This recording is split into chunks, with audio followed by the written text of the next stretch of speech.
18:48, cambiamos absolutamente de tema. Empezamos a presentar a uno de nuestros invitados, ¿te parece? Que ya es abonado nuestro. Sí. Hay que darle el carnet de C5N. ¿Cómo le va? ¿Qué dice? Bien. ¿Cómo le va, Juan Carlos? ¿Todo bien? Estamos muy bien. Contento de ser abonado. Me parece muy bien que venga aquí, que esté contento y que nos cuente por eso cómo está toda la víspera, cómo está revuelto o no. El avispero de la economía. Sobre todo economía, ¿no? Sí, claro. que es un poco nuestro tema, está revuelto. El asunto no es tanto el revoltijo, sino si el revoltijo es sabroso o es amargo, ¿no es cierto? Y bueno, los indicadores de actividad económica, fundamentalmente de la actividad industrial, son negativos. Por supuesto que la visión del gobierno nacional sigue siendo de generar expectativas positivas.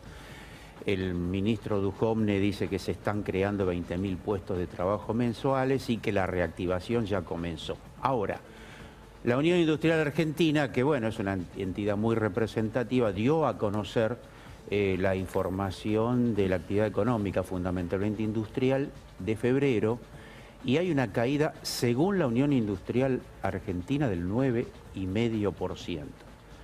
El mismo, yo diría, para el mismo tema, el INDEC da una caída del 6%, algo menos, sin embargo, está en un rango similar.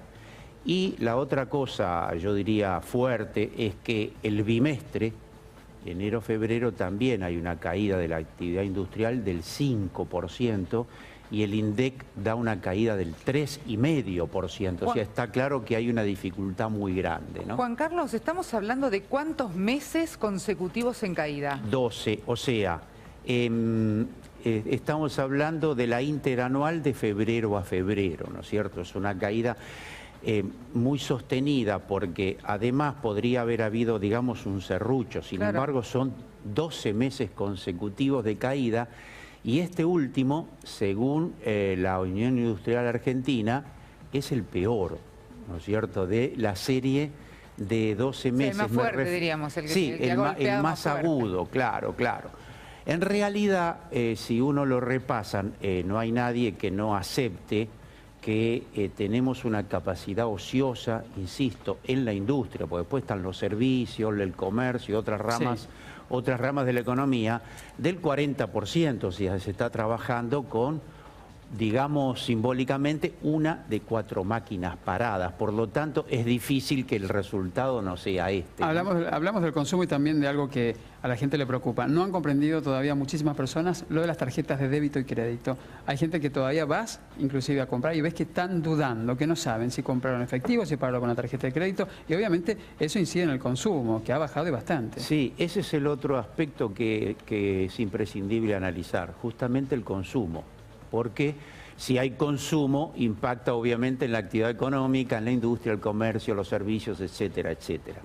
Y en realidad también hay una caída. Y lo que vos decís, Roberto, ha tenido una influencia importante porque había todavía un rango que lo sostenía, que era el financiamiento, donde mucha gente, bueno, se endeudaba sobre la base del financiamiento.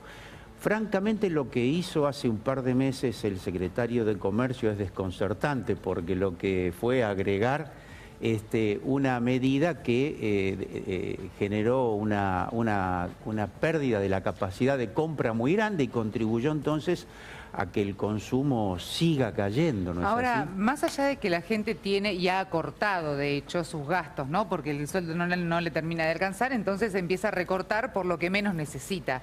Sí. De todas maneras, ¿la confusión del consumidor viene por una mala comunicación del gobierno o porque verdaderamente hay otros factores que, como decía Robert, no sabe si le conviene pagar con débito, si le va a faltar el efectivo? ¿Por dónde pasa la situación? Yo creo que eso fue un factor de hace un par de meses, si no recuerdo mal, o quizá algo menos. Efectivamente se generó una situación de confusión y una situación de eliminación del financiamiento gratuito.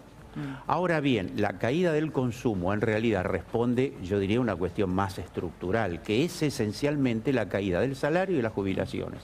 Si uno ve el mercado interno, vos tenés hay un sector asalariado, desde el que tiene sueldos muy modestos de 6, 7, 8 mil pesos al que gana 80 o 100, que también lo hay. Bueno, todo ese sector perdió entre el 6 y el 9% el año pasado, la diferencia entre la inflación y lo que fueron las paritarias. Y la otra gran masa de consumidores son los jubilados, y recibieron un aumento del 31,6% contra una inflación del 41%. Por lo tanto, yo creo que hay un problema muy estructural de pérdida de ingresos del mercado interno. Y hay un punto interesante que no sé si ustedes lo comparten conmigo, que es la actitud del comerciante, ¿no? Que está buscando el efectivo. De hecho, hay muchos locales y muchos lugares, verdulerías, ferreterías, casas de insumos para el hogar y demás, que no aceptan ni tarjeta de débito ni tarjeta de crédito. Quieren el cash flow, quieren el dinero en ese momento. Porque no quieren pagar el impuesto. Claro, y ese tema también retrotrae al consumo de la gente, porque los ves allí en las hileras y en la cola, que la gente va con la tarjeta de débito pensando que no tiene que pagar el crédito porque si no se le hace un choclo, y cuando llega a la caja dicen no, solamente efectivo, que ni siquiera está puesto el cartelito. Entonces también creo que, no sé si usted me lo dirá, es base del bajo consumo que hay hoy por hoy, que el comerciante quiere el cash. Sí, efectivamente ese es un rasgo de una parte del comercio, porque una gran parte, medianos y grandes, no lo pueden hacer, y una buena parte de los chicos tampoco lo hace, pero lo acepto como un dato de la realidad. De cualquier manera, yo diría que eso existía antes de estos tiempos, ¿no es cierto? En todo caso, sí, claro, la evasión impositiva, en todo caso ahora, francamente creo que se justifican más esas actitudes. En realidad no se justifican nunca, porque los impuestos deben ser pagados. Como en todo todos. caso, lo que se debe discutir es la política impositiva, la política del mercado interno, los salarios y las grandes políticas troncales, pero después los impuestos hay que pagar. Pero el pequeño comerciante, el pequeño industrial, el que vende un servicio, el que vende, es el más perjudicado por lo que decíamos antes.